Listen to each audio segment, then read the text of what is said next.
अहिल्यानगर जिल्ह्यातील राहुरी तालुक्यात असलेल्या डोंगराळ भागातील चिंचाळे येथील भाऊसाहेब गावडे या विवाहित तरुणाचा मृतदेह शनिवार दिनांक 11 जानेवारी रोजी सकाळच्या दरम्यान त्याच्या राहत्या घरात गळफास घेतलेल्या अवस्थेत आढळून आला।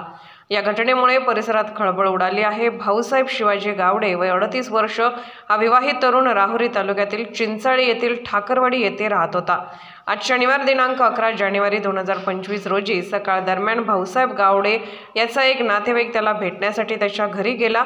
त्यावेळी भाऊसाहेब गावडे हा घरातील छताच्या अँगलला स्कार्फच्या साहाय्याने गळफास घेतलेल्या अवस्थेत दिसून आला। त्यावेळी नातेवाईकांनी आरडाओरडा केला असता परिसरात काही जण जमा झाले। त्यांनी भाऊसाहेब गावडे याला खाली उतरवून रवींद्र देवगिरे यांच्या रुग्णवाहिकेतून त्याला तातडीने राहुरी येथील ग्रामीण रुग्णालयात आणले।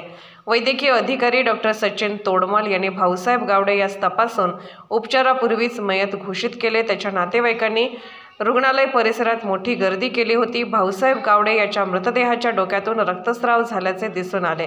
त्यामुळे भाऊसाहेब गावडे याने आत्महत्या केली की त्याचा कोणी घातपात केला याची परिसरात चर्चा सुरू आहे। मात्र या घटनेबाबत राहुरी पोलीस ठाण्यात दुपारी उशिरापर्यंत गुन्हा दाखल करण्याचे काम सुरू होते। या घटनेमुळे चिंचाळे परिसरात मोठी खळबळ उडाली असून भाऊसाहेब याने नेमके कोणत्या कारणातून आत्महत्या केली याबाबत वेगवेगळ्या चर्चेला उधाण आले आहे। सर्व मंथन न्यूज महाराष्ट्र, राहुरी, अहिल्यानगर।